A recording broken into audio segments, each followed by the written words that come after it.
চরম অব্যবস্থা আর বিশৃঙ্খলার জেরে শুধু যে মৃত্যু মিছিল তৈরি হয়েছে মহাকুম্ভে এমনটাই নয়, যারা চলে গিয়েছেন, যারা প্রাণ হারিয়েছেন, তারপরও কিন্তু একাধিক অভিযোগ উঠতে শুরু করেছে। বিজয়গড়ের বাসিন্দা এক মহিলা বাসন্তী পোদ্দার, তার দেহ তার বাড়ির লোক নিয়ে আসছে, কিন্তু ঘটনাক্রমে একাধিক প্রশ্ন তারা তুলছেন। ডেথ সার্টিফিকেট ছাড়াই কিন্তু পাঠিয়ে দেওয়া হচ্ছে দেহ। তাহলে এরপরে সৎকারই বলুন বা কম্পেনসেশনই বলুন, যথাযথভাবে পাওয়া যাবে তো? একাধিক প্রশ্ন তুলছেন মৃতার ছেলে। কি বলছেন দেখুন। কি হয়েছিল তখন একটু, মানে যে সময় এটা হলো আপনারা কি করছেন, মানে ঘুমিয়েছিলেন তখন? না না, আমরা এখন ঘাটের দিকে যাচ্ছিলাম, সঙ্গম ঘাটের দিকে। ওটা এত পরিমাণে পুলিশ প্রশাসন টাইমে ছিল না, অ্যাকচুয়ালি ছিল না। না, আচ্ছা, এই টাইমটুকু আধা ঘন্টা 1 ঘন্টার জন্য কেউই ছিল না, একটু গাইড করার জন্য। কটা নাগাদ এটা, টাইমটা কটা হবে? 1টা থেকে 1টার মধ্যে। আচ্ছা, তারপর ওই টাইমের মধ্যে এটা হয়েছে ঘটনাটা। মানে কি হলো, হঠাৎ করে একদল লোক কি মানে হুড়মুড়িয়ে চলে এলো? হ্যাঁ, পুরোপুরি চোখের সামনে 1000 থেকে 10,000 লোক হয়ে গেছে, ওরকম ব্যাপার 1-2 মিনিটের মধ্যে। আচ্ছা, তখন আপনারা কি মানে কোথাও বসেছিলেন বা হাঁটছিলেন?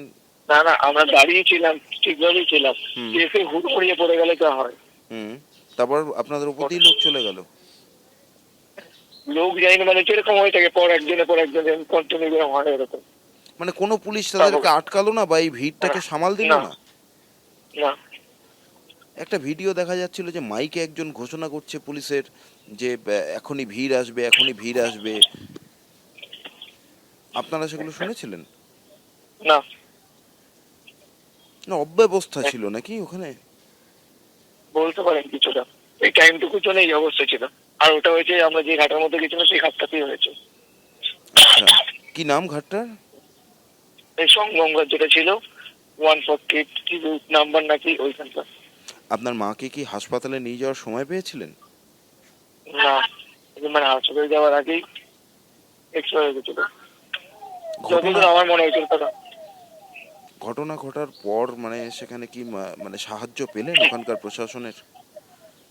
উনি আমাদের তো মেডিকেল কলেজ রেফার করলো, মেডিকেল কলেজ থেকে যা প্রসিডিউর করলো, আমাকে তো একটা গাড়ি দিল, একটা পুলিশ দিল, এই যে সিস্টেমটা হয়ে গেল। নর্মালি কোনো ডেথ সার্টিফিকেট ইস্যু হয়নি এখনো, বলে আমাকে পাঠানো হবে। আচ্ছা, থানাতে আসবে বললো।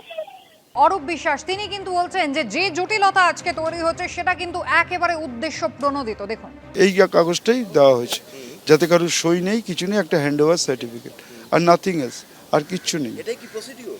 না, নিয়ম হচ্ছে যেখানে ডেথ হয় সেই ডেথ যেখানে হয় সেই ডেথের কাগজ দিতে হবে, ডেথ সার্টিফিকেট দিতে হবে, পোস্টমর্টম করতে হবে। কিছুটাই ওনারা করেননি।